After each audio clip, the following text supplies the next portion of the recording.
Hello guys, हमारे YouTube channel पर आपका स्वागत है। अगर आपको वीडियोस पसंद आ रही हैं तो प्लीज़ लाइक करें, कमेंट करें और शेयर करें। अगर आपने चैनल को अभी तक सब्सक्राइब नहीं किया है तो प्लीज़ चैनल को सब्सक्राइब करें।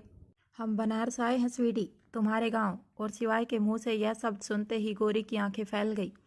उसके चेहरे पर अब कुछ घबराहट नजर आने लगी। माथे से पसीना बहने लगा और हाथ पैर कांपने लगे। वह अपना सलाइवा कटकने लगी। अचानक ही उसकी आंखों के सामने कुछ नज़ारे फिल्म की रील की तरह घूमने लगे। एक लड़की जिसे एक औरत बुरी तरह मार रही है, एक छोटी बच्ची जो चूल्हे पर खाना बनाते हुए जल गई और जोर जोर से अपने माँ बाप का नाम पुकारते हुए रो रही थी, पर उस वक्त उसके आंसू पोंछने वाला कोई नहीं था। रात को अक्सर भूखे सो जाना, अंधेरी काल कोठरी में लोक रहना और ऐसे ही कई नज़ारे जिसे याद कर अब गोरी के हाथ पैर ठंडे हो रहे थे। और इससे पहले कि वह कुछ रिएक्ट करती, अचानक ही वह सिवाय के साथ आसपास गांव वालों की भीड़ को चीरते हुए कुछ और दूरी पर अपने कदम रखती है, जहां 3 लोगों को देखकर उसकी हालत खराब होने लगी। उन तीनों लोगों में से एक औरत जिसकी उम्र लगभग 45 या 46 साल की है, एक आदमी जिसकी उम्र लगभग 50 या 55 साल होगी और एक दूसरा आदमी जिसकी उम्र लगभग 40-42 साल होगी। वह तीनों जो कि जमीन पर घुटनों के बल बैठे हुए थे और घबराए हुए नजर आ रहे थे, अचानक ही अपने सामने सिवाय और गोरी को देखकर उनके चेहरे के रिएक्शन भी काफी हैरानी भरे थे। गोरी, तूने इस तरह हमें यहाँ जानवरों की तरह इतने सारे लोगों के बीच, तेरी हिम्मत भी कैसे हुई? कहकर वह औरत लगभग गुस्से से दहाड़ते हुए अपनी जगह से उठकर खड़ी होने ही वाली थी कि तभी गोरी घबराकर तुरंत ही सिवाय के पीछे छुप गई। उसकी कुछ भी कहने की हिम्मत नहीं हो रही थी, लेकिन अचानक ही उस औरत की दर्द भरी चीख पूरे इलाके में गूंज उठी, क्योंकि अब उस औरत पर हंटरों की बारिश शुरू हो चुकी थी, जिसके कारण वह औरत दर्द से तड़पते हुए तुरंत ही वहां बिन पानी मछली की तरह मचलने लगी थी। अरे अरे, कौन हो तुम लोग? क्यों मार रहे हो हमें? भगवान के लिए हमें छोड़ दो, कृपा करके हमें छोड़ दो, हमने कुछ नहीं किया, हमने कुछ नहीं किया। कहते हुए वह औरत अचानक ही जमीन पर गिर पड़ी और तड़पने लगी कि तभी उसके साथ ही उन दोनों आदमियों के बदन पर भी हंटरों से मार मार कर पूरी तरह घायल कर दिया था। वह तीनों लहूलुहान जमीन पर तड़प रहे थे और अब वह गोरी से रहम की भीख मांग रहे थे, क्योंकि कहीं ना कहीं उन्हें अंदाजा था कि गोरी उन लोगों को बचा सकती है। लेकिन गोरी, जो कि खुद ही डर के मारे कांप रही थी, वह घबराहट के मारे अचानक ही गिरने को हुई कि तभी सिवाय ने एक झटके में उसे उसकी कमर से थाम लिया। इस वक्त सिवाय के सख्त चेहरे पर कोई भी एक्सप्रेशन नहीं थे। उसने एक झटके में गोरी को ब्राइडल स्टाइल में अपनी गोद में उठाया और सामने ही रखे हुए एक बड़े से किंग साइज चेयर पर किसी राजा की तरह जाकर बैठ गया। गोरी किसी छोटे बच्चे की तरह कांपते हुए उसके सीने से लगी हुई थी कि तभी सिवाय अचानक ही अपने हाथों को ऊपर कर उन लोगों पर हंटरों की बारिश करवा देता है और अब वह लोग दर्द से करा रहे थे। गोरी नामुराद, यह सब क्या है? तू हम लोगों के साथ ऐसा अत्याचार कैसे कर सकती है? अरे हम लोग तेरे। खामोश, खबरदार! जो अब एक शब्द भी आगे कहा, जुबान खींचकर गले में लपेट दूंगा तुम्हारी। तुम्हारी हिम्मत भी कैसे हुई मेरे ही सामने मेरी बीवी को आंखें दिखाने की? लगता है अब तक तुम्हें जो सबक मिला वह काफ़ी नहीं है।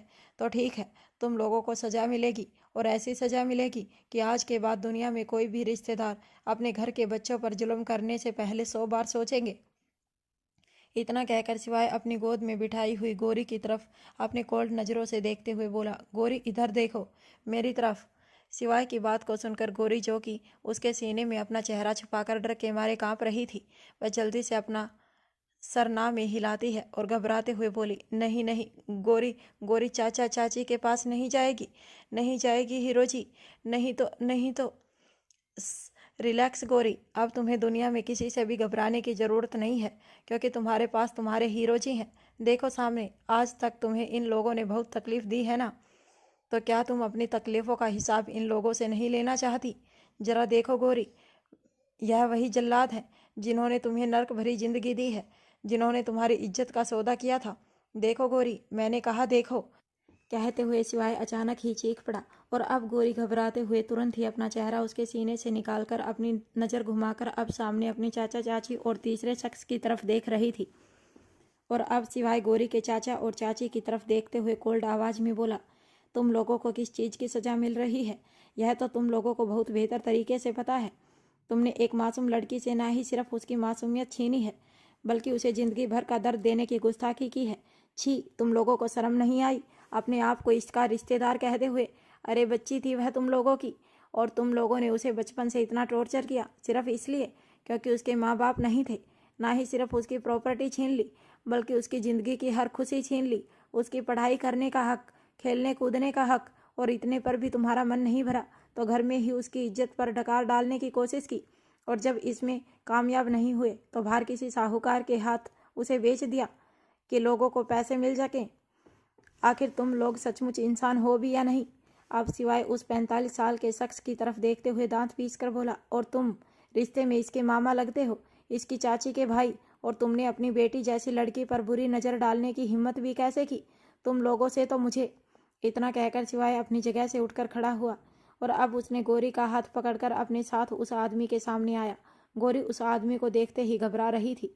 उसे बहुत ही ज़्यादा डर लग रहा था, लेकिन सिवाय अब गोरी के सामने ही अपने हाथों से हंटर लेकर एक के बाद एक उन तीनों को काफ़ी बुरी तरह मारने लगा, और वह एक बार फिर दर्द से तड़पने लगे। सिवाय उन्हें तब तक मारता है जब तक कि थक नहीं गया, और गोरी अभी भी यह नज़ारा देख रही थी। वह लोग लगभग चिल्लाते हुए अधमरे से हो गए थे, पर सिवाय यहाँ भी नहीं रुका, और वह हंटर गोरी के हाथ में देते हुए उसे कमांड देकर बोला, गोरी, यह वही लोग हैं जो इंसानियत पर और रिश्तों के नाम पर दाग हैं, जिन्हें इस दुनिया में जीने का कोई हक नहीं है, जिन्होंने तुम्हें खून के आंसू रुलाया है। गोरी, आज तुम्हारे पास मौका है अपने एक एक दर्द का हिसाब लेने का। यह गुनहगार तुम्हारे सामने है। गोरी, मारो इन्हें, और जी भर कर मारो। अपना हर गुस्सा, हर नफरत, हर तकलीफ का एहसास इन्हें दिलाओ। मारो गोरी, मारो इन्हें। और सिवाय की बात को सुनकर गोरी, जो कि डर के मारे ना में सिर हिला रही थी, वह हंटर तक पकड़ने की हिम्मत नहीं कर पा रही थी। सिवाय एक बार फिर दांत पीसकर उस पर चिल्लाते हुए बोला, गोरी, तुम इस तरह एक मामूली लड़की बनकर डर नहीं सकती, क्योंकि अगर तुम डरोगी तो इस गांव में और इस गांव के बाहर लगभग हर गांव में जितनी भी लड़कियां अनाथ हैं या अपने परिवार में जुल्म सह रही हैं, वह जुल्म सहती ही रहेंगी। उनके दिल में कभी भी आज़ादी के ख्वाब नहीं आएंगे, और ना ही हिम्मत आएगी इनके खिलाफ आवाज़ उठाने की। तुमने जो कुछ भी दर्द बर्दाश्त किया, वह लड़कियां भी जिंदगी भर बर्दाश्त करती रह जाएंगी। और सिर्फ वही नहीं, उनके बाद भी आने वाली न जाने कितनी ही लड़कियां और कितनी ही औरतें। तुम्हारा दर्द सिर्फ तुम्हारा नहीं है, बल्कि आसपास और भी कई सारी लड़कियों और औरतों का था, जो घरेलू हिंसा से लेकर अपनों के ही दिए हुए तकलीफ़ों से जूझ रही थी। गोरी, आज तुम्हें किस्मत ने मौका दिया है। अपना कदम बढ़ाओ गोरी, और दिखा दो इन लोगों को कि तुम सिर्फ गोरी नहीं बल्कि चंडी का अवतार भी हो। ज़रूरत पड़ने पर तुम दुर्गा काली हो। दिखा दो इन लोगों को कि औरत कमज़ोर नहीं होती। एक औरत अगर इंसाफ और बदला लेने पर उतारू हो जाए तो वह हर मुसीबत से टकरा सकती है। तुमने इन लोगों का खौफ जो अपने दिल में बैठा रखा है, उसे बाहर निकालो गोरी। तुम्हें यहाँ लाने का मेरा यही एक मकसद है, वरना मैं चाहता तो इन्हें सिर्फ 3 बुलेट की गोलियों से ख़त्म कर देता। लेकिन मैं आज सिर्फ इन लोगों को उनकी ज़िंदगी से ही नहीं बल्कि इनके खौफ से भी बाकी लड़कियों को आज़ाद करना चाहता हूँ। वह हर लड़कियाँ जो इस तरह का जुल्म अपने ही घर में सह रही हैं, जिन्हें शिक्षा का अधिकार है, कम उम्र में खेलने कूदने का अधिकार है, सिर्फ घर ही नहीं बल्कि घर से बाहर भी इज्जत से जीने का अधिकार है। कोई भी रावण सिर्फ उसके घर में ही नहीं बल्कि घर के बाहर भी जिंदा नहीं बचना चाहिए। जिस किसी में भी लड़कियों के ऊपर गंदी नज़र डाली, उन्हें ख़त्म होना होगा। गोरी, गोरी, वक्त आ गया है, तुम दुर्गा बनो गोरी, दुर्गा बनो, कहकर सिवाय जबरदस्ती गोरी के हाथ में हंटर पकड़ा देता है। और अब गोरी अपने सामने उन तीनों लोगों को देखकर अपने साथ हुए हर जुल्म को याद करने लगी। उन लोगों की दी हुई हर तकलीफ उसके आंखों के सामने फिल्म की रील की तरह चल रही थी। किस तरह उसकी चाची उससे चूल्हे पर खाना बनवाती, छोटी सी गोरी जब काम में गलतियां कर देती तो वह गर्म तवे या फिर गरम गरम चावल के मांड से उसका हाथ जला देती थी। कभी कभी जलती हुई चूल्हे की आग से कभी खाना नहीं देती तो कभी अंधेरी काल कोठरी में बंद कर देती। उसकी पढ़ाई भी छुड़वा दी, और सबसे बड़ी बात, यहाँ से भागने से पहले ही गोरी को पता चला था कि उसके चाचा ने उसके पिताजी के मरने के बाद उसकी माँ, जो कि बीमार रहने लगी थी, उन्हें खाने में चूहा मारने की दवाई देकर उन्हें तड़पा तड़पा कर मार दिया था ताकि वह उनकी ज़मीन हासिल कर सके। और गोरी, जो कि छोटी थी, उसे सिर्फ इसलिए जिंदा रखा था क्योंकि आसपास के लोगों को शक ना हो। गोरी अपने चाचा और चाची को लगातार हंटर से मार रही थी। अब वह रिश्ते में लगने वाले अपने मामा को भी बुरी तरह मार रही थी। और अब उसे याद आया कि जब वह रातों को सोई हुई होती वह मामा उसके साथ बदतमीजी करने की कोशिश करता और गोरी जब चिल्लाकर चाचा को बुलाने की धमकी देती तो वह कभी उसके मुंह पर कपड़ा ढूंस देता तो कभी चाची से चुगली करके उसकी पिटाई करवाता। उसे दिन भर धूप में खड़ा रहने की सजा देता तो कभी उसके हिस्से की रोटी उसके सामने ही कुत्तों को डाल देता। इन हर बातों को याद करते हुए गोरी नफरत से लगातार उन लोगों को हंटर के ऊपर हंटर मारती जा रही थी और उन लोगों की दर्द भरी चीखें पूरे इलाके में गूंज रही थी। लगातार कई बार करने के बाद गोरी की आंखों में आंसू आने लगे थे। वह बुरी तरह थक गई थी, लेकिन इसके बावजूद वह उन्हें मारना बंद नहीं करती और अचानक ही उसकी नज़र सामने खड़ी एक लड़की पर गई, जिसे देखकर वह अपनी गीली आंखों से उसे देखकर लंबी लंबी सांस लेते हुए अपने गुस्से के उबाल को संभालते हुए वह हंटर अचानक ही उसकी तरफ फेंक देती है और चिल्लाकर धाड़ कर बोली, देख मीना, मेरे दुख की घड़ी खत्म हो गई। यह मेरे हीरो जी, मेरे पति मुझे इंसाफ दिलाने आए हैं, जिन्होंने मुझे एहसास दिला कि मेरे अंदर सिर्फ गोरी नहीं बल्कि दुर्गा भी है और मीना सिर्फ मेरे अंदर ही नहीं बल्कि तेरे अंदर भी है। अपनी दुर्गा को जगा मीना, अपनी दुर्गा को जगा। यह कमज़ोर पड़ने का वक्त नहीं है और सिर्फ तुझे ही नहीं बल्कि गांव की किसी भी लड़की को नहीं है। रेशमा, नीतू, कोमलिया, पूनम, सरिता चाची, पुष्पा काकी, सरला मौसी, आप लोगों को भी नहीं, किसी को भी नहीं। क्यों सिर्फ हम लोग ही हमेशा दर्द सहते रहें? बताइए इन लोगों को कि हमें भी दर्द होता है, हमें भी तकलीफ होती है, हमें भी डर लगता है। और अब गोरी की बातों को सुनकर आसपास की खड़ी वह सभी औरतें एक एक नज़र उठाकर अपने अपने गुनहगार की तरफ देखते हैं और फिर घबराई हुई आवाज़ में अपने बच्चों की तरफ देखते हुए बोली, दुर्गा और काली तो हमारे अंदर भी है गोरी, लेकिन इस दुर्गा और काली को जगाने के बाद तबाही हमारे अपनों की ही होगी। कहाँ जाएंगे हम लोग आवाज़ उठाकर? सिर्फ आवाज़ उठाने से बच्चे नहीं पलते, जिंदगी नहीं चलती। तेरा हाथ थामने के लिए तो तेरा हमसफ़र है, लेकिन हमारी ज़िंदगी तो हमारे हमसफ़र ने ही नरक बना रखी है। किसी का भाई तो किसी का बाप तो किसी के रिश्तेदार, यह तो हर कोई गुनहगार है। बता हम किस किस के खिलाफ आवाज़ उठाएं? और अब उन लोगों की बातों को सुनकर सिवाय गुस्से से अपनी आंखें बंद कर हाथों की मुट्ठियां कसते हुए बोला, बस बस, आप लोगों ने यही सोचकर अपने आप को कमज़ोर बना रखा है और इसीलिए यह गुनहगार आप लोगों की ज़िंदगी में इस तरह पनप रहे हैं। जितनी तेज़ी से तो घास भी नहीं पनपते। माना कि यह लोग आपकी ज़िंदगी का सहारा हैं, लेकिन जिस लाठी में दीमक लग जाए उसे फेंक देना बेहतर होता है। अपने पैरों पर खड़े होइए। आप लोग अपाहिज नहीं हैं, आप लोगों को सहारे की ज़रूरत नहीं है। अरे औरत तो मौत से लड़कर अपने बच्चों को ज़िंदगी देती है, क्या वह अपने लिए अपनी ज़िंदगी नहीं बचा सकती? क्या कभी सोचा है आप लोगों ने अपनी बेटियों के बारे में? क्या आप उन्हें यही परवरिश देना चाहती हैं जिस तरह आप अपने पति, भाई, बाप के जुल्म, गाली और अत्याचार सह रही हैं, उसी तरह आपकी बेटियां भी सहें और अपनी ताकत भी दिखाइए। हो जाने दीजिए एक महायुद्ध और पुरुषों के खिलाफ पुरुषों के समाज में, और इन जैसी घटिया औरतों के खिलाफ आवाज़ उठाइए, हिम्मत कीजिए। कहते हुए सिवाय आसपास खड़ी लगभग सभी औरतों को देखकर मोटिवेट कर रहा था और उसकी बातों को सुनकर अब सभी मर्दों की चिट्टी पिट्टी गुल हो रही थी। वह घबराकर हर उस औरत की तरफ देख रहे थे जिनके साथ उन्होंने नाइंसाफ़ी की थी। और अब अचानक ही वहाँ दर्द भरी चीख गूंज उठी, क्योंकि वहाँ खड़ी लगभग हर औरत अपने अपने गुनहगार को अपने दर्द और तकलीफ का एहसास दिला रही थी, जिसे देखकर गोरी की आंखों में जो आंसू थे चेहरे पर आ रही मुस्कान की वजह बन गए। वह रोते हुए अचानक ही सिवाय के गले लग गई और अब सिवाय उसे अपने सीने से लगाकर उसकी पीठ को सहलाते हुए शांत करने की कोशिश कर रहा था। गोरी फूट फूट कर रो रही थी, सिवाय उसे संभाल रहा था कि तभी अचानक ही वहाँ जितने भी मर्द और जालिम औरतें उन मजबूर औरतों से मार खा रही थी, अचानक ही उन लोगों से फाइट बैक करने लगे और अपना हक जबरदस्ती उन सभी औरतों पर जताते हुए चिल्लाकर अपने रिश्ते याद दिलवाने लगे। मर्द अपनी बीवियों को पीटते हुए बोले कि वह उनके पति हैं, उनके बच्चों के बाप हैं। अगर वह औरतें आज सिवाय के कहने पर उन्हें पीट रही हैं तो सिवाय के जाने के बाद उन्हें कौन देखेगा, उन्हें कौन संभालेगा? जिंदगी छोटी नहीं है जो वह अकेले काट सकती हैं। बच्चों की परवरिश के लिए पिता के सहारे की ज़रूरत होती है। वह औरतें तो अनपढ़ हैं। और ऐसा कहकर उन लड़कियों को वह लोग एक बार फिर इमोशनल और मजबूर करके उन पर हावी होने की कोशिश कर रहे थे। उनमें से कुछ औरतें कमज़ोर पड़ने भी लगी थी कि तभी अचानक ही सिवाय के लोगों ने अपना मोर्चा संभाल लिया और अब बारी उन लोगों की थी। देखते ही देखते वहाँ चीख पुकार मच गई। हालांकि वह लोग बंदूक और गोली का इस्तेमाल नहीं कर रहे थे, लेकिन डंडे, हंटर और थप्पड़ों की बारिश भी इन गरीब और कमज़ोर लोगों को तोड़ रही थी। क्योंकि यह लोग अपने घर की औरतों पर ही अपनी ताकत दिखा सकते थे, बाहर तो दिखाने की शायद क्षमता ही नहीं थी। और शायद यही वजह होती है कि यह घर पर आकर अपनी झूठी मर्दानगी दिखाते थे ताकि मर्द होने का भ्रम कायम रख सकें। धीरे धीरे शाम हो चुकी थी और सिवाय उन लोगों की तरफ देखते हुए बोला, आप सभी औरतें परेशान ना हों, मैं आप लोगों की जो हो सके मदद करूँगा।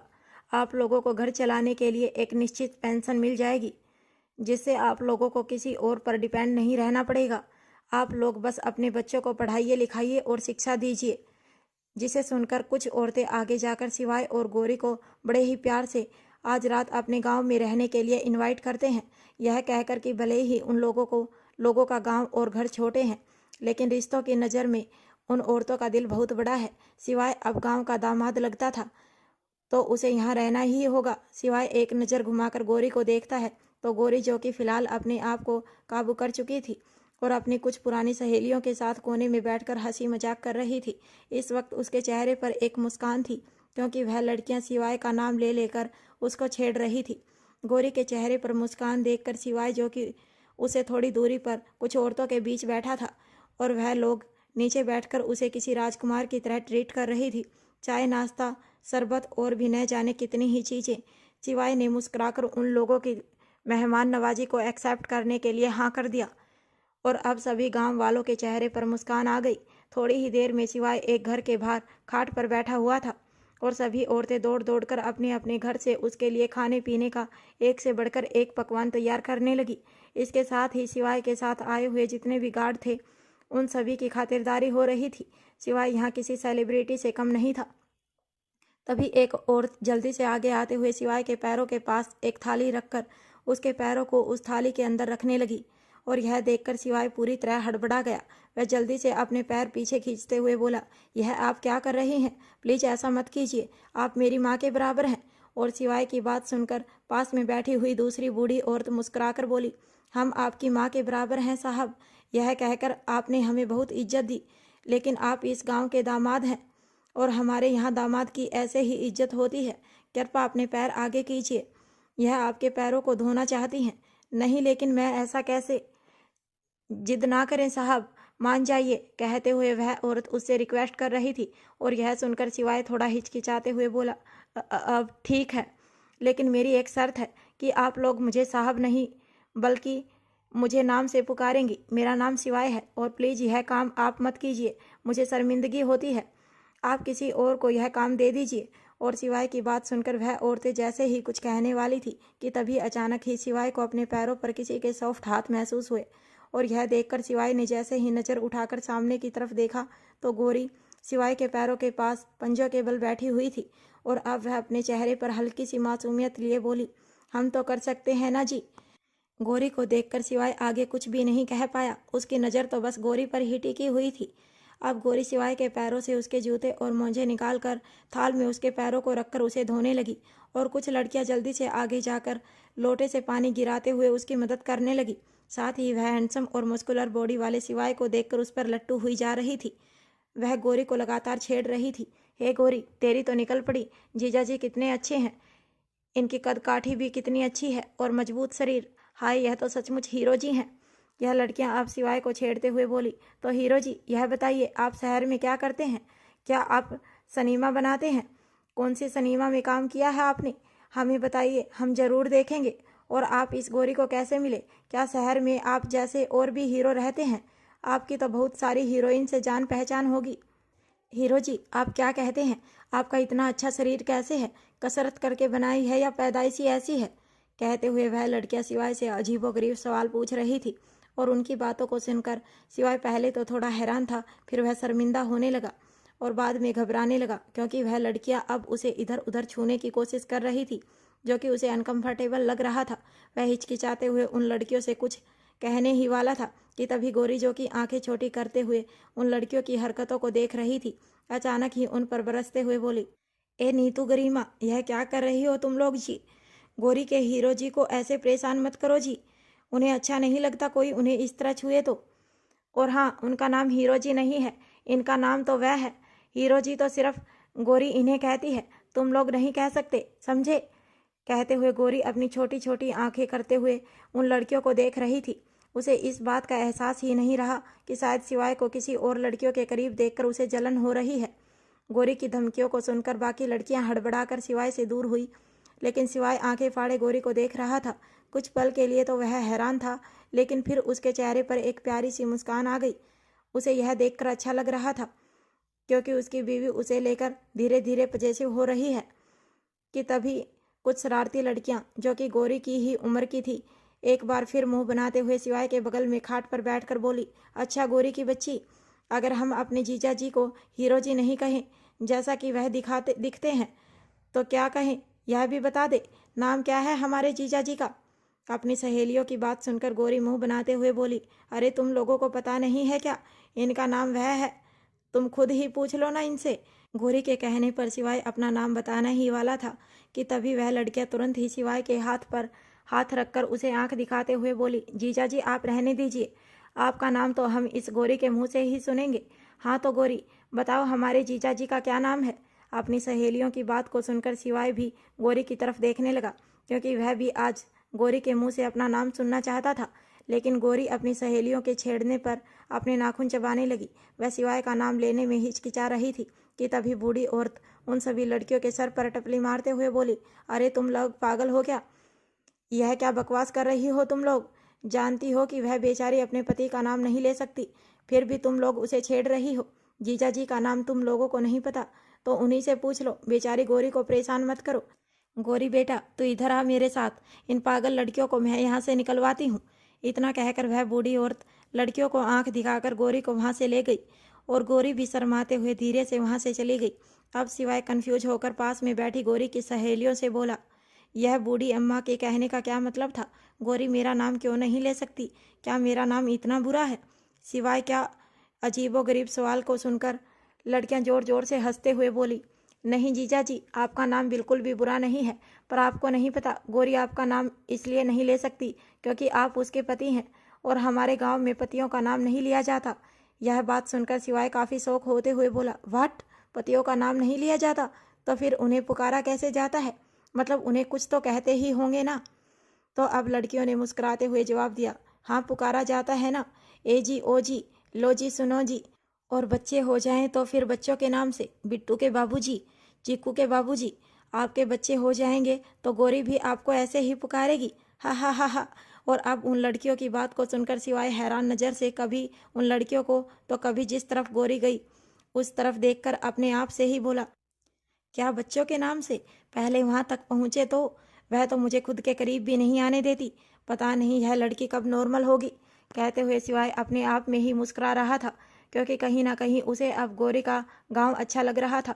वहीं अब सिवाय के लिए खाना आ चुका था और सभी लड़कियां सिवाय को घेर कर बैठी हुई थी। वह उसे खाना देते हुए बोली, खाइए जीजा जी, और बताइए कैसा लगा आपको यहाँ का खाना। हाँ यह आपके शहरी खाने जैसा तो नहीं है, पर उससे कम भी नहीं है।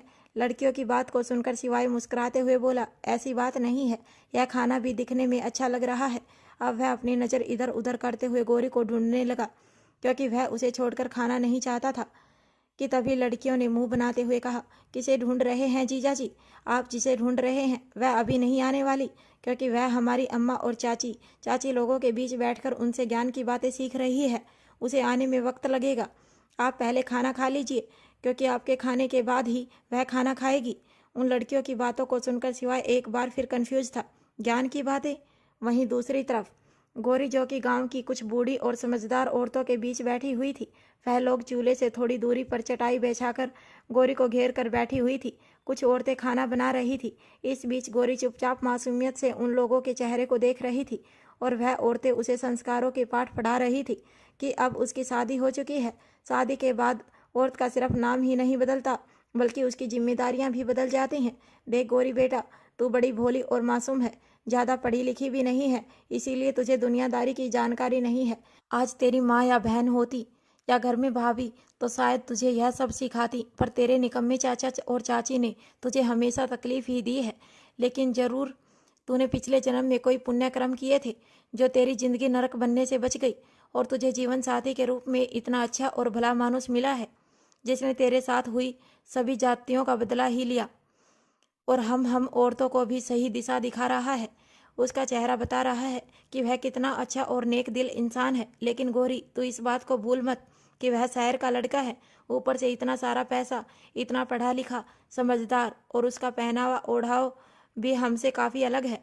देख गोरी, हम तुझे जो बताते हैं उसे ध्यान से सुन और अपने दिमाग में गांठ बांध ले। वह लड़का चाहे कितना भी अच्छा है, वह है तो मर्द ही ना।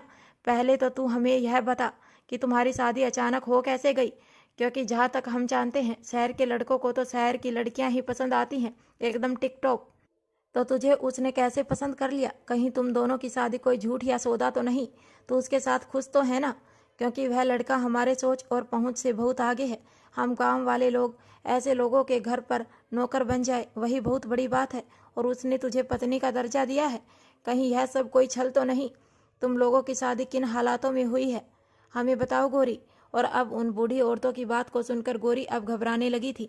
उसके हाथ पैर कांप रहे थे और उनकी बात गोरी को भी सही लग रही थी। वह चुपचाप उनकी बातों को सुन रही थी और अब उसकी आंखों से आंसू बहने लगे थे।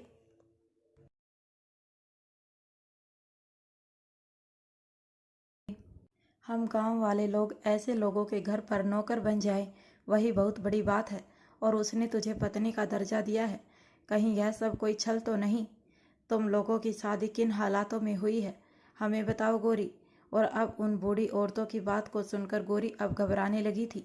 उसके हाथ पैर कांप रहे थे और उनकी बातें गोरी को सही लग रही थी। वह चुपचाप उनकी बातों को सुन रही थी और अब उसकी आंखों से आंसू बहने लगे थे कि तभी एक औरत ने गोरी के हाथों पर हाथ रखकर उसे हिम्मत देते हुए कहा, गोरी डरो मत बेटा, तुम हमारे लिए हमारी बेटी जैसी हो, इसीलिए तुमसे यह बातें कर रहे हैं, ना कि तुम्हें डराने के लिए।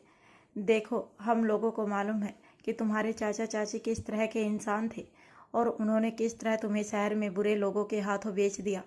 और दूसरा, वह तुम्हारा चाची का भाई, बुरा घटिया मामा, वह भी तुम पर बुरी नज़र रखता था। तो हम बस इतना जानना चाहते हैं कि कहीं तेरे साथ कुछ गलत तो नहीं हुआ, कहीं ऐसा तो नहीं है तेरे हाथों से इतना अच्छा लड़का निकल जाए, या फिर तुझसे शादी करने की उसका कुछ और ही कारण हो।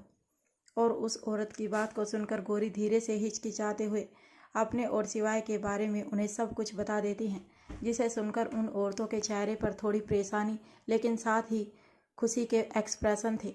इसका मतलब दामाद जी सचमुच बहुत शरीफ हैं, वरना इस तरह आज के ज़माने में कौन किसकी मदद करता है। देख गोरी बेटा, हम तुम्हें एक बात समझाते हैं, इस बात को बहुत ध्यान से समझना, ठीक है? देखो, तुम बड़ी मुश्किल से इस नरक भरी जिंदगी से निकलकर महलों की जिंदगी में जा चुकी हो, लेकिन इस बात को कभी मत भूलना कि पति परमेश्वर होता है।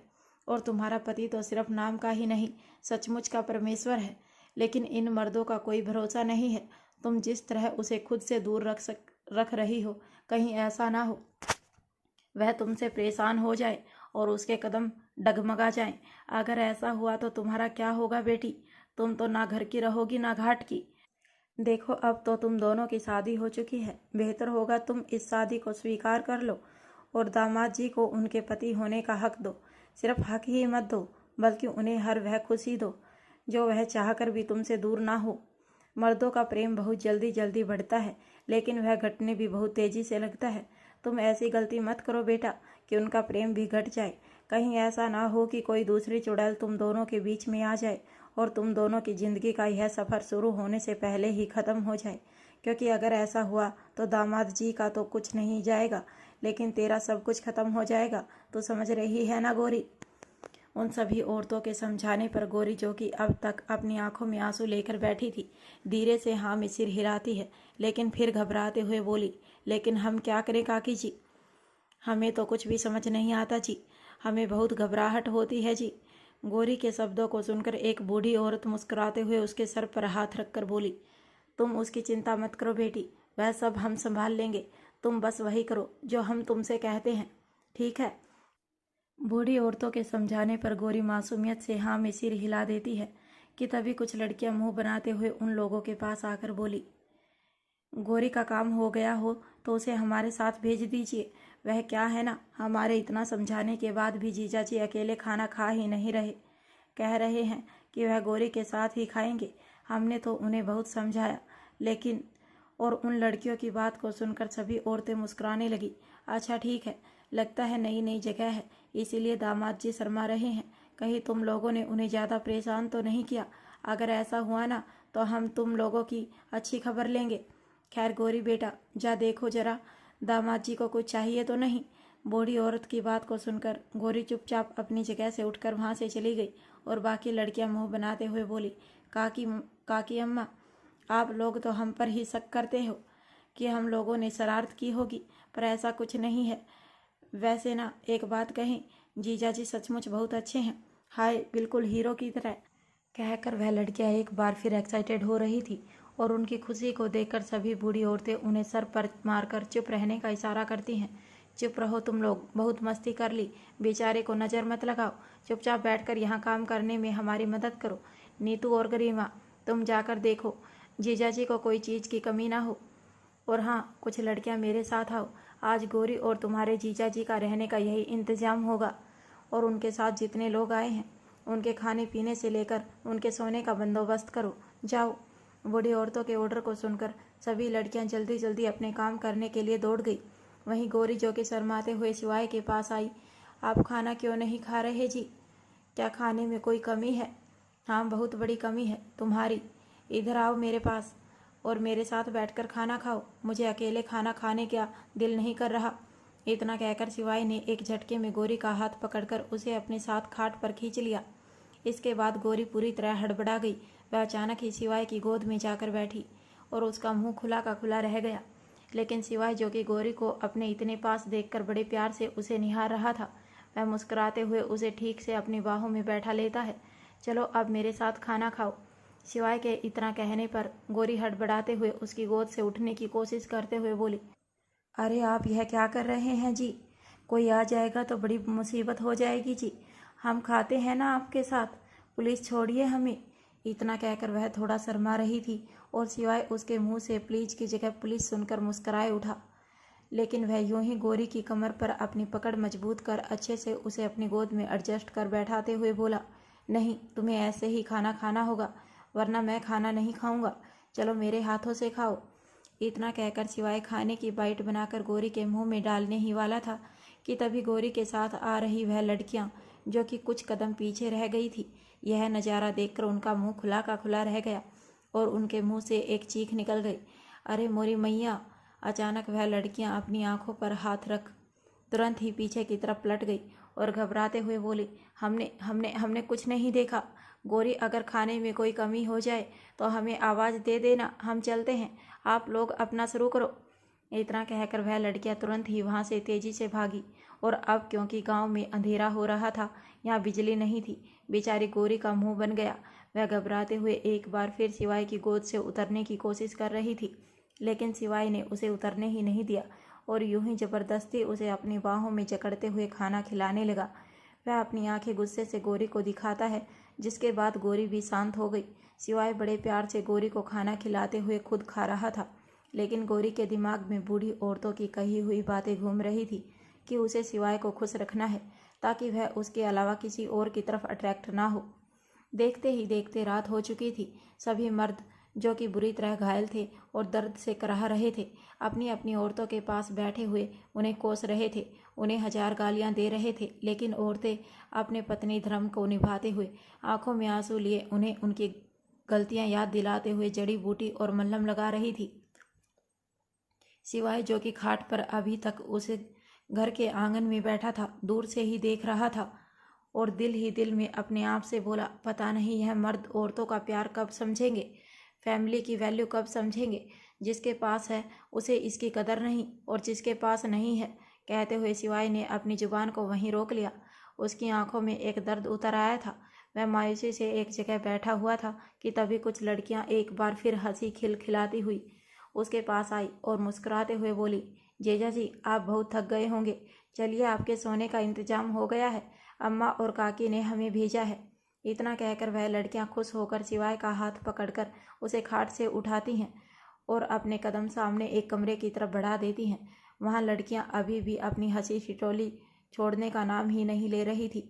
सिवाय अभी भी लगभग 5-6 लड़कियों के बीच घिरा हुआ था, लेकिन अब उनके बीच थोड़ी सी कंफर्टेबल हो रहा था, क्योंकि वह जानता था यह लड़कियां जीजा होने के नाते उसे छेड़ रही हैं और कहीं ना कहीं अब उसे भी अच्छा लग रहा था, क्योंकि अब तक फैमिली न होने के कारण शिवाय ने इन सब चीज़ों को कभी बहुत मिस किया था, लेकिन यह चीज़ अब उसे अच्छी लग रही थी। थोड़ी ही देर में वह लड़कियां शिवाय को एक हल्के पक्के मकान में लेकर आई, जो कि बहुत बड़ा घर तो नहीं था, लेकिन फिर भी उसमें 2-3 कमरे थे और यह बाकी घर से थोड़ा अच्छा दिख रहा था। यहाँ के एक कमरे में एक लड़की का पलंग था, जिसे चारों तरफ से मच्छरदानी से घेरा हुआ था। इस पर एक गद्देदार बिस्तर करके वाइट बेडशीट बिछाई गई थी। शिवाय यह बेडशीट देखता है तो बस देखता ही रह जाता है, क्योंकि यह शायद हाथों से बनाया हुआ था, जिस पर बीचों बीच एक दिल का निशान था। कमरे में कुछ दिए, मोमबत्तियां और लालटेन जल रही थी। अब वह लड़कियां शिवाय को बिस्तर दिखाते हुए बोली, आप इस पर आराम कीजिए जीजा जी, हम लोग चलते हैं, गोरी बस आती ही होगी। इतना कहकर वह लड़कियां वहां से चली गई। शिवाय अब अपनी नज़र घुमाकर पूरे कमरे में देख रहा था। यह कमरा गांव के हिसाब से उन लोगों ने काफ़ी अच्छे से सजा दिया था। आसपास फूलों की डेकोरेशन हुई थी। गुलाब, चमेली, गेंदे के फूल, लगभग हर तरह के फूलों की लड़ियां लटकी हुई थी। शिवाय को फिलहाल तो कुछ भी समझ नहीं आया कि तभी कमरे का दरवाज़ा खुला और गोरी कमरे के अंदर आई। गोरी के आते ही फटाक से कमरे का दरवाज़ा अपने आप ही बंद हो गया, जिसके बाद वह बेचारी खुद ही हड़बड़ा गई। गोरी के हाथ में इस वक्त दूध का गिलास था, वह छलकने ही वाला था, जिसे उसने किसी तरह संभाल लिया। और शिवाय जो कि बेड पर बैठा हुआ था, उसकी नज़र दरवाजे की तरफ गई तो सामने का नज़ारा देखकर वह पूरी तरह हैरान रह गया। उसका मुंह खुला का खुला रह गया, क्योंकि गोरी उसके सामने एक रेड कलर की खूबसूरत चमचमाती साड़ी में थी, जो कि बनारसी सिल्क की बनी हुई थी। बीच मांग में भरकर सिंदूर और बालों का जूड़ा बना हुआ, जिसमें गजरा लगा हुआ था। चेहरे पर हल्का मेकअप, खूबसूरत कजरारी आंखें, गाल पर शर्म की लाली, कानों में थोड़े बड़े बड़े झुमके और गले में हार के साथ हाथों में भर भर के खूबसूरत लाल चूड़ियाँ, पैरों में छम छम छम छम करती पायल और शर्म से झुकी हुई नज़र। हाथ में दूध का गिलास लेकर गोरी अपना सलाइवा गटकते हुए एक ही जगह पर खड़ी थी और अब वह धीरे धीरे अपने कदम बेड की तरफ बढ़ाने लगी। गोरी को अपनी तरफ आते हुए देखकर शिवाय का दिल उछलने लगा था। उसकी मोहब्बत भरी नज़रें गोरी को नीचे से ऊपर तक स्कैन कर रही थी। गोरी खूबसूरत ब्राइडल साड़ी में सचमुच दुल्हन लग रही थी। उसका खूबसूरत गोरा रंग और मासूम चेहरा उसकी खूबसूरती को और भी ज़्यादा बढ़ा रहा था। शिवाय को अपनी सांसें लेना मुश्किल होने लगा था और वहीं गोरी का दिल भी जोरों से धड़क रहा था। कमरे में पिन ड्रॉप साइलेंस था, जिसके कारण गोरी के दिल की धड़कनों की आवाज़ शिवाय अपने कानों में अच्छे से सुन सकता था। अब गोरी धीरे से शिवाय के सामने आकर अपने कांपते हुए हाथों से वह दूध का गिलास उसकी तरफ बढ़ा देती है। उसकी नज़र अभी भी नीचे थी। शिवाय, जो कि गोरी को इस तरह देखने में बिजी था, धीरे से अपना हाथ आगे बढ़ाकर वह दूध का गिलास लेते हुए बोला, स्वीटी, यह सब क्या है? तुम इस तरह रात को कोई ऐसे कपड़े पहनकर कैसे सो सकता है? ऐसा कहते हुए उसके हाथ गोरी के हाथों से टच हो गए कि तभी गोरी एक बार फिर अचानक ही सिहर उठी। उसके हाथ से दूध का गिलास गिरने ही वाला था कि तभी शिवाय ने उसे संभाल लिया और वह दूध का गिलास साइड में रखकर गोरी का हाथ पकड़कर उसे अपने पास बेड पर बैठाते हुए बोला, तुम इधर आओ मेरे पास। क्या हुआ है, बताओ मुझे। गोरी अपनी नज़र झुकाए हुए अपने कांपते हुए होठों से धीरे से बोली, जी कुछ नहीं जी, वह काकी मैं दूध पिया था आपको पीने के लिए जी। और फिर क्या? कहते हुए शिवाय उसे कंफ्यूज नज़रों से देख रहा था कि तभी गोरी एक बार फिर घबरा कर बोली, और कहा कि इसे हम दोनों को साथ में पीना होगा। फिर वह मैं कहते हुए वह अपने निचले होठ को घबराहट के मारे काट रही थी, जिसके कारण उसके होठों पर लगी हुई वह रेड लिपस्टिक, जिस पर शिवाय की नज़र ठहर चुकी थी, गोरी के होठों से हटने लगी थी। और गोरी की बात को सुनकर शिवाय के चेहरे पर एक तिरछी मुस्कान आ गई, क्योंकि वह इतना भी बेवकूफ़ नहीं था कि वह इन सब बातों को मतलब ना समझ पाए। उसने अचानक ही गोरी के होठों पर अपने अंगूठे को फेर कर मैग्नेटिक वॉइस में उसके कानों के पास जाकर कहा, और फिर तुम क्या गोरी? शिवाय के अचानक इस तरह टच करने पर गोरी एक बार फिर कांप उठी। उसका चेहरा शर्म से लाल हो रहा था और बदन बुरी तरह कांप रहा था। उसने अभी भी अपनी नज़रें नीचे लगातार बनाए रखी थी और तभी अचानक शिवाय उसके चिन के नीचे अपनी मिडल फिंगर रखकर उसके चेहरे को उठाकर अपने सामने करते हुए उसे अपनी मोहब्बत भरी नज़रों से देखकर बोला, तुम बहुत खूबसूरत लग रही हो और मेरा ख्याल है कि मैं भी आज अच्छा दिख रहा हूँ, तो क्या तुम मुझे नहीं देखना चाहती? क्या तुम अपनी नज़र ऐसे ही नीचे रखोगी?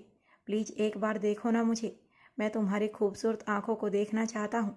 शिवाय के इतना प्यार से कहने पर गौरी, जो कि अपनी नज़र झुकाकर बैठी थी, उसने धीरे से अपनी आंख उठाकर शिवाय की तरफ देखा तो वह पूरी तरह हैरान रह गई, क्योंकि शिवाय ने भी इस वक्त एक धोती और कुर्ता पहन रखा था, जिसमें वह बहुत ही ज़्यादा हैंडसम लग रहा था। उस वाइट ट्रांसपेरेंट सादे कुर्ते के कारण उसकी मस्कुलर बॉडी और भी ज़्यादा अट्रैक्टिव लग रही थी। गौरी ने कभी भी शिवाय को इस तरह के गेटअप में नहीं देखा था, इसीलिए उसकी आंखों में हैरानी के साथ साथ कुछ और भी था, जिसे महसूस कर शिवाय के चेहरे पर एक मुस्कान आ गई। उसने धीरे से गौरी का एक हाथ पकड़कर उसे अपने सीने पर रखते हुए प्यार से कहा, तुम चाहो तो उसे छू सकती हो, क्योंकि यह सिर्फ तुम्हारा ही है, जैसे तुम मेरी हो स्वीटी। शिवाय के इतना प्यार से कहने पर गौरी एक बार फिर शर्मा गई कि तभी शिवाय उसके दूसरे हाथ को पकड़कर अपने चेहरे को सहलाते हुए बोला, मैं तुमसे बहुत प्यार करता हूँ गौरी, लेकिन मैं जानता हूँ कि तुम फिलहाल इस चीज़ के लिए रेडी नहीं हो। क्या तुमसे गांव की औरतों ने कुछ कहा है? देखो, अगर उन लोगों ने तुम्हें तुम्हारी मर्जी के खिलाफ भी इस रिश्ते को आगे बढ़ाने के लिए कहा है, तो तुम्हें किसी की भी बात मानने की ज़रूरत नहीं है। हम दोनों का रिश्ता धीरे धीरे भी आगे बढ़ेगा तो मुझे कोई प्रॉब्लम नहीं है, क्योंकि मेरे लिए सबसे ज़्यादा तुम्हारा मेरे करीब रहना और कंफर्टेबल रहना ज़रूरी है। खैर, फिलहाल यह दूध आया है, इसे पी लेते हैं और सो जाओ, तुम काफ़ी थक गई होगी। इतना कहकर शिवाय टेबल पर रखा हुआ वह दूध आधा पीकर गौरी को देता है। लो, इसे पी लो। अपनी बात कहने के बाद शिवाय बिस्तर पर तकिए को संभालने लगा। गौरी दूध पी चुकी थी और गिलास को टेबल पर रखती है कि तभी शिवाय अपना कुर्ता खोलने लगा। शिवाय की इस हरकत को देखकर गौरी एक बार फिर घबरा गई। उसे ऐसा लग रहा था कि शिवाय सचमुच उसके साथ वह सब करने वाला है। उसके हाथों की मुट्ठी अपनी साड़ी पर कस गई थी, लेकिन फिलहाल वह शिवाय से कुछ भी नहीं कह रही थी। पर शिवाय की नज़र उसके चेहरे के रंगत पर गई, जिसे देखकर वह मुस्कुराकर एक ठंडी सांस लेते हुए गौरी के कंधे पर हाथ रखकर उसके माथे पर किस करते हुए बोला, डरो मत, यह कुर्ता सोने में अनकंफर्टेबल है, इसलिए खोल रहा हूँ। और अगर तुम चाहो तो तुम भी यह साड़ी खोलकर सो सकती हो, और हाँ, यह गहने उतार दो, तुम्हें सोने में परेशानी नहीं होगी। डरो मत, तुम्हारे पति का करैक्टर इतना भी ढीला नहीं है कि तुम्हारी मर्जी के बिना वह सो जाओ। अपनी बात को कहकर शिवाय बेड के एक कोने पर सो गया और गौरी तो बस बेचारी मासूमियत से उसे देखती ही रह गई। उसे अब सच में शिवाय की बातें बहुत अच्छी लग रही थी। उसके चेहरे पर एक प्यारी सी मुस्कान आ गई। वह अब धीरे से अपनी जगह से उठकर दूसरी साइड में जाकर बैठ गई और धीरे धीरे अपने गहने निकालकर टेबल पर रख दिए। लेकिन उसके पैरों में अभी तक पायल और बिछिया थी, हाथों में चूड़ियाँ थी और गले में मंगलसूत्र। उसने सिर्फ अपने नेकलेस और ईयरिंग को ही निकाला था। उसने अपनी साड़ी पूरी तरह से तो नहीं खोली थी, लेकिन उसमें जितने भी पिन लगी थी उन्हें खोलकर उसने साड़ी को लूज कर लिया था और पिन भी साइड में रख दी थी। हल्की ठंड का मौसम था, इसीलिए उन लोगों को कमरे में ज़्यादा गर्मी तो नहीं लग रही थी, लेकिन थोड़ी ही देर में मच्छर लगने लगे थे। शिवाय मच्छरों से परेशान हो रहा था, तो गौरी ने मच्छरदानी खोल दिया और अब उन दोनों को मच्छर भी नहीं लगे। शिवाय अपना चेहरा दूसरी तरफ करके सोया था और गौरी उसके बगल में लेटी हुई थी, और शिवाय यूं ही दूसरी तरफ करवट बदले हुए गौरी से बात करने की कोशिश करते हुए बोला, तुम्हारा गाँव सचमुच बहुत अच्छा है और यहाँ के लोग भी, मुझे यहाँ आकर अच्छा लगा। शिवाय की बात को सुनकर गौरी, जो कि उसके बगल में लेटी हुई थी, खुश होकर बोली, हाँ, हमारा गाँव ना बहुत ही खूबसूरत है हीरो जी। अभी तो आपने हमारा गाँव देखा भी नहीं है। यहाँ एक बहुत बड़ी नदी है, जहाँ का नज़ारा और भी ज़्यादा खूबसूरत है। एक बहुत बड़े महादेव का मंदिर है। और इससे पहले गौरी आगे कुछ कहती, शिवाय उसकी तरफ करवट बदलकर उसे देखते हुए बोला, और क्या क्या तुम्हारे गांव में, बताओ गौरी। शिवाय को अचानक ही अपनी तरफ पलटा हुआ देखकर गौरी के शब्द उसके मुंह में ही रुक गए और वह अपनी नज़र झुकाकर एक बार फिर अपनी लड़खड़ाती जुबान में बोली, और हमारे गांव में हर साल लगने वाला एक बड़ा सा मेला जो 2 दिन बाद है। अब शिवाय उससे आगे बात करते हुए बोला, क्या मेला, वह क्या होता है? मैं इस बारे में बहुत सुना है पर कभी देखा नहीं। क्या क्या होता है मेले में? आपको मेला नहीं पता जी? वह ना बहुत सारे खाने की चीज़ होती हैं, बड़े बड़े झूले होते हैं और बहुत सारी चीज़ होती हैं। बहुत अच्छा लगता है मेले में। गौरी जब छोटी थी तो अपनी अम्मा और बाबा के साथ मेले में जाती थी और बहुत सारे खिलौने लेती थी। फिर अम्मा बाबा के जाने के बाद कहते हुए गौरी ने अपने शब्द वहीं रोक लिए। अब उसकी आंखों में नमी आने लगी थी कि तभी शिवाय अपना हाथ बढ़ाकर उसके आंसू पोंछते हुए बोला, नहीं गौरी, अब तुम्हें रोने की ज़रूरत नहीं है। तुम इस बार मेले में ज़रूर रहोगी और तुम्हें जो भी लेना है तुम ले सकती हो। इस बार तुम्हें कोई नहीं रोकेगा।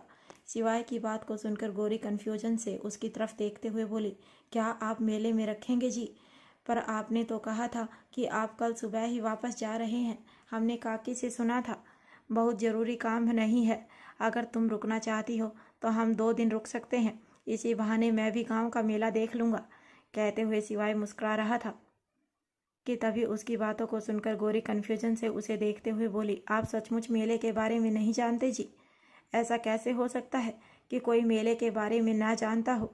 क्या आप अपनी माँ और बाबा के साथ मेला नहीं जाते थे?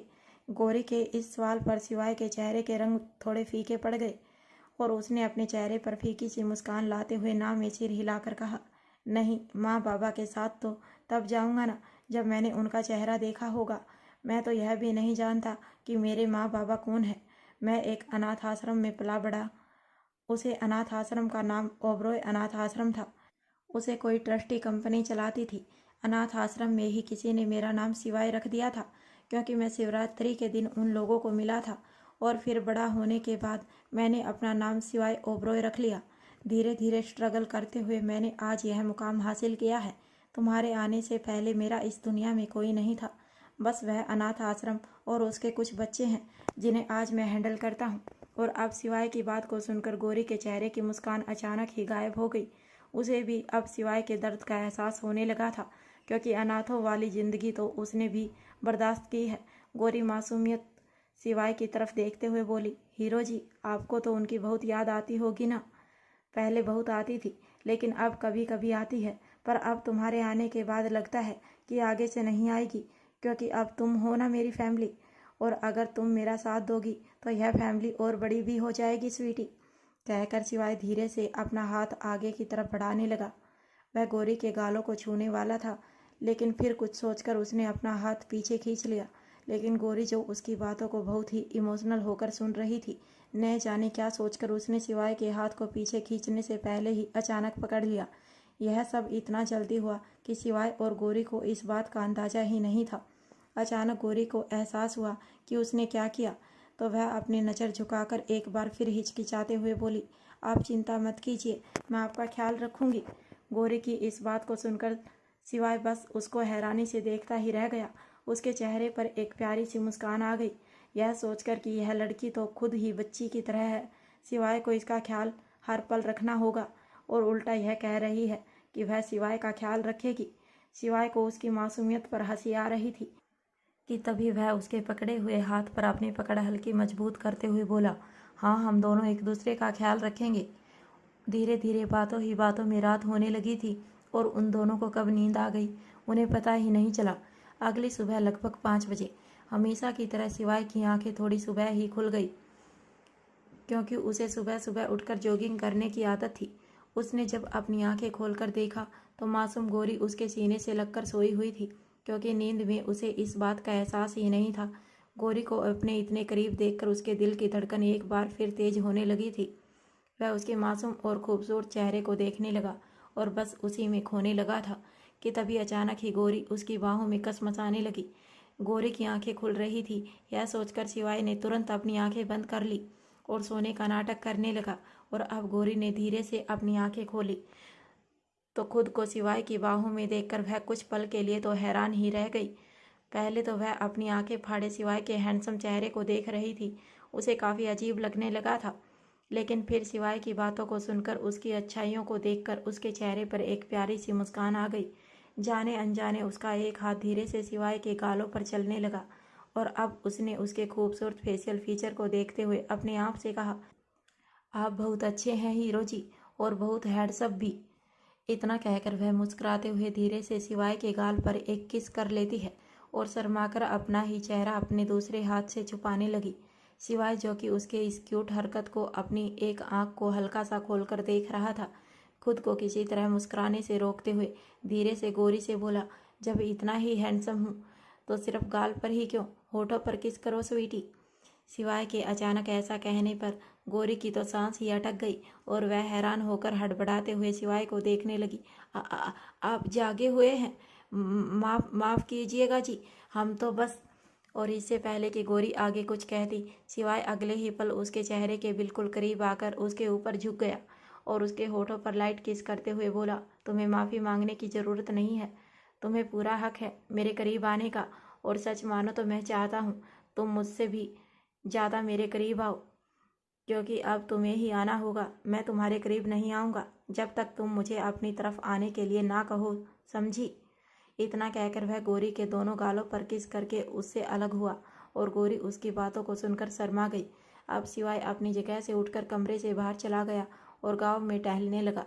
सिवाय के जाने के बाद गौरी शर्माते हुए अपने आप में ही सिकुड़ती जा रही थी। सुबह सुबह एक बार फिर गांव की औरतें गौरी और सिवाय के नाश्ते के लिए तैयारी कर रही थी, क्योंकि उन्हें लग रहा था कि सिवाय और गौरी यहाँ से जाने वाले हैं। लेकिन जब उन्हें यह पता चला कि वह लोग यहाँ से फिलहाल नहीं जा रहे और मेला देखकर ही जाएंगे, वह लोग बहुत खुश थे।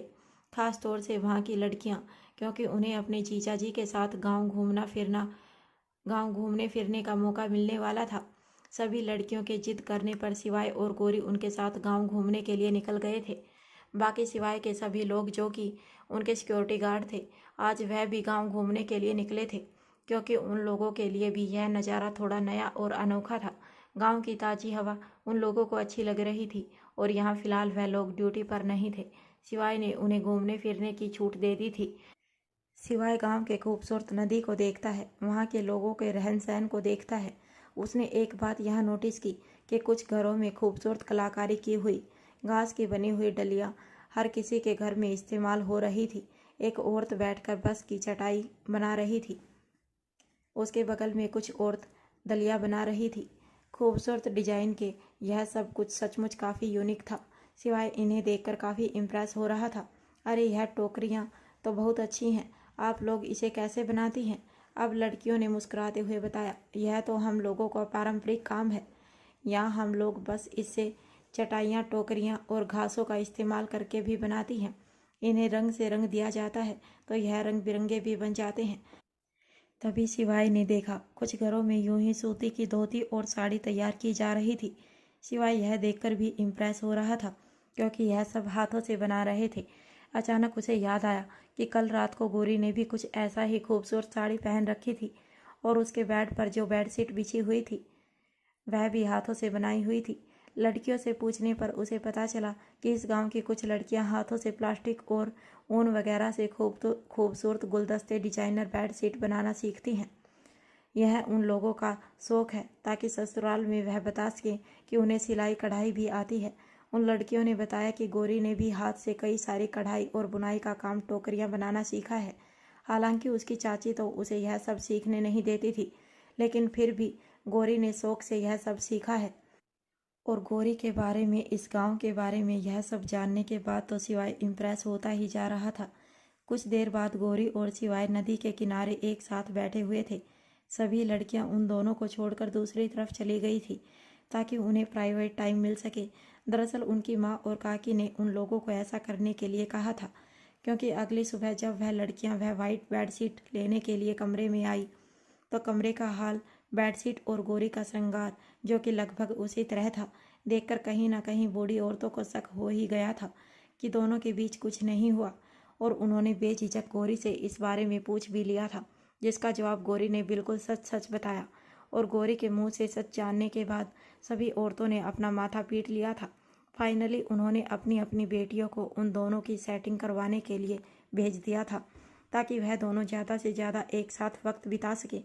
वहीं नदी किनारे सिवाय गौरी के साथ बैठे हुए उसका हाथ पकड़कर उसकी तरफ देखते हुए सवाल करता है, गौरी, तुमने मुझे बताया नहीं कि तुम भी इतनी अच्छी कलाकारी करना जानती हो और तुम्हें इतना कुछ आता है। सिवाय की बात को सुनकर गौरी खामोशी से उसकी तरफ देखने लगी। वहीं दूसरी तरफ रसिया में आज सुबह सोना की तबीयत कुछ ठीक नहीं लग रही थी। राजीव उसे बिस्तर पर सुलाते हुए अपने हाथों से मेडिसिन देते हुए बोला, बेबी डॉल, तुम्हें इतनी ज़ोर से बुखार है, तुमने मुझे बताया क्यों नहीं? तुम यह लापरवाही करना बंद कब करोगी? मैंने तुमसे कितनी बार कहा है कि तुम अपना ख्याल। और इससे पहले कि राजीव आगे कुछ कहता, सोना अपने चेहरे पर प्यारी सी मुस्कान लिए उसके हाथों को अपने हाथों में लेते हुए बोली, हब्बी आप खामखा परेशान हो रहे हैं। मौसम चेंज हो रहा है तो यह सब होना नॉर्मल है। मैं अपना ख्याल रखती हूँ, बस हल्का बुखार है, थोड़ी देर में ठीक हो जाएगा। कुछ भी कहो बेबी डॉल। लेकिन और इससे पहले कि राजीव आगे कुछ कहता कि तभी उसका मोबाइल फ़ोन रिंग करने लगता है और वह यूं ही सोना का हाथ पकड़े हुए टेबल पर रखा हुआ अपना मोबाइल लेकर कॉल रिसीव करता है। हाँ बोलो। नहीं, आज की मीटिंग कैंसिल कर दो, मैं ऑफिस नहीं आऊँगा। इतना कहकर राजीव ने कॉल डिस्कनेक्ट कर दिया और उसकी बात को सुनकर सोना थोड़ी हैरान होते हुए बोली, अरे अभी आप ऑफिस क्यों नहीं जा रहे? रात को तो आपने बताया था कि आपकी अपनी कंपनी में डायमंड डील के लिए कुछ क्लाइंट आने वाले हैं, यह करोड़ों का प्रोजेक्ट है, तो फिर अचानक आप। बेबी डॉल, तुमसे ज़्यादा ज़रूरी मेरे लिए कुछ भी नहीं है। आज मैं दिन भर सिर्फ तुम्हारे पास रहूँगा। आज कोई मीटिंग नहीं, कोई प्रोजेक्ट नहीं, सिर्फ तुम और मैं। अच्छा यह बताओ, तुम अभी क्या खाओगी? मैं तुम्हारे लिए अपने हाथों से ब्रेकफास्ट बनाता हूँ। ओ, मैं भी कैसा सवाल कर रहा हूँ? तुम्हारी तो तबीयत खराब है, तुम्हें लाइट फूड खाने की ज़रूरत है। मैं एक काम करता हूँ, आज मैं अपने हाथों से तुम्हारे लिए चिकन सूप और जूस रेडी करके लाता हूँ। तुम यहीं आराम करो, ओके? इतना कहकर राजीव प्यार से सोना के माथे पर किस करके वहाँ से उठकर जाने लगा कि तभी अचानक ही उनके कमरे का दरवाज़ा नॉक होता है। इसके बाद सोना और राजीव का ध्यान दरवाजे की तरफ गया। कम इन कहते हुए सोना ने ऑर्डर दिया तो दरवाजे पर खड़ी पिंकी थोड़ा हिचकिचाते हुए कमरे के अंदर आती है। दीदी, आप अभी तक नीचे नहीं आई, सब ठीक तो है? और आप अब तक बिस्तर पर लेटे हो? हाँ पिंकी, वह थोड़ी तबीयत खराब है। तुम बताओ, तुम्हें कुछ चाहिए? कहते हुए सोना मुस्कुराकर हल्का सा उठने को हुई कि तभी राजीव उसे अपनी आंखें दिखाकर वापस लेटा देता है और सोना मुंह बनाकर रह गई कि तभी पिंकी थोड़ा परेशान होते हुए बोली, अरे तबीयत खराब है तो आप मेरे साथ कैसे चलोगी दीदी? चलोगी? कहाँ चलना है पिंकी? कहते हुए सोना थोड़ी कंफ्यूज हो रही थी कि तभी पिंकी ने जवाब दिया, अरे दीदी आपको याद नहीं, मैंने आपको बताया था ना, मेरे कॉलेज के फ्रेशर के लिए पीटीएम मीटिंग रखी गई है। मेरा अभी अभी सेमेस्टर स्टार्ट हुआ है तो घर से मेरे गार्जियन का जाना ज़रूरी है और मेरे घर से तो यहाँ आप और जीजा जी हैं, तो अब मेरे साथ कौन जाएगा? इतना कहकर उसने मासूम सा चेहरा बना लिया और उसकी बात को सुनकर सोना को अचानक याद आया कि 3 दिन पहले पिंकी ने इस मीटिंग के बारे में उसे बताया था।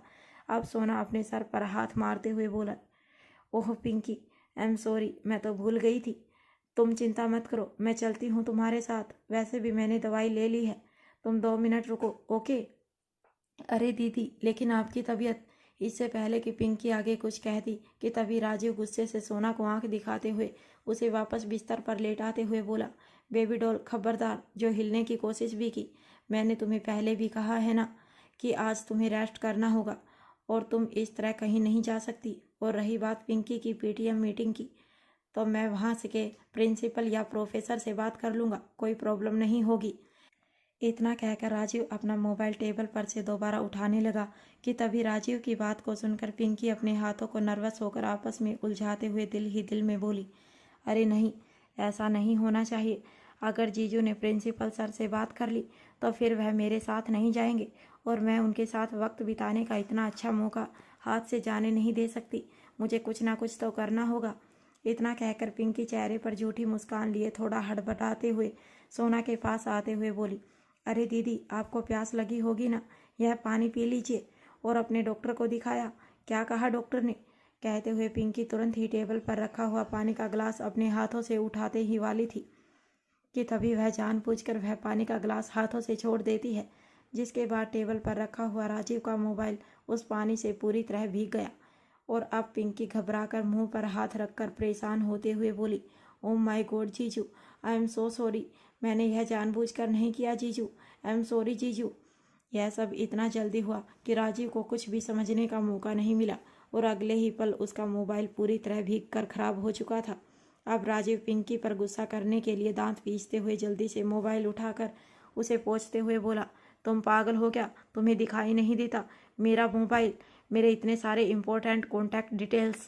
कहकर राजीव जल्दी से अपना मोबाइल उठाकर उसे ऑन करने की कोशिश करता है, लेकिन वह फ़ोन ऑन ही नहीं हो रहा था। अब जल्दी से ड्रेसिंग टेबल के पास जाकर हेयर ड्रायर से उस मोबाइल को सुखाने की कोशिश करता है, लेकिन अब कोई फ़ायदा नहीं था। पिंकी लगातार माफ़ी मांग रही थी सोना भी घबरा गई थी क्योंकि वह राजीव के गुस्से से अच्छी तरह वाकिफ थी। पिंकी अपनी आंखों में झूठे आंसू भी लेकर आ चुकी थी, जिसके बाद सोना अपनी बहन को सीने से लगाकर शांत कराने लगी और खुद राजीव से माफ़ी मांगने लगी।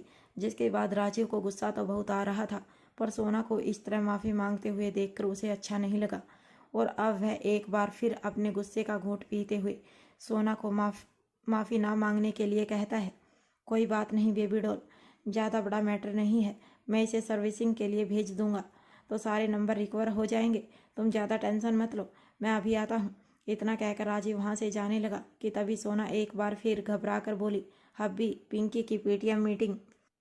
इतना कहकर उसने अपनी नज़र नीचे कर ली और सोना को इस तरह हिचकिचाते हुए देखकर राजीव अपनी आंखें बंद कर एक ठंडी सांस लेता है और फिर पिंकी की तरफ बिना देखे बोला, ठीक है, 15 मिनट में रेडी हो जाओ और चलो। इतना कहकर वह कमरे में ही लगे हुए लैंडलाइन नंबर से अपने असिस्टेंट को कॉल करते हुए अपना मोबाइल सर्विसिंग के लिए ले जाने को बोलता है और पिंकी के चेहरे पर एक तिरछी मुस्कान थी जिसे उसने अगले ही पल गायब कर लिया। वह जल्दी से खुश होकर तेज कदमों के साथ कमरे से बाहर भागी और अब अपने क्लोजेट रूम में जाकर कपड़ों के सेक्शन से एक लॉन्ग वाइट कुर्ती और प्लाजो सेट निकालकर उसे अपने बदन पर रखते हुए मुस्कुराकर देख रही थी। जीजा जी को ऐसे ही कपड़े पसंद है ना, अब देखना, इतना अच्छा मौका मैं अपने हाथ से जाने नहीं दूंगी।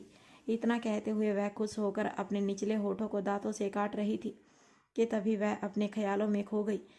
रात के वक्त सोना घर का सारा काम निपटाकर जैसे ही कमरे में सोने के लिए जा रही थी, तभी पिंकी फ्रिज से एक आइसक्रीम का बॉक्स लेकर आई और सोना को अपने साथ आइसक्रीम एंजॉय करने के लिए कहा। पिंकी के कहने पर सोना ने आइसक्रीम खाने से इनकार किया क्योंकि उसे ठंड ज़्यादा बर्दाश्त नहीं होती। वैसे ही इस वक्त रसिया का मौसम बहुत ठंडा था और रात को आइसक्रीम खाना वह अच्छे से जानती थी कि वह बीमार हो जाएगी।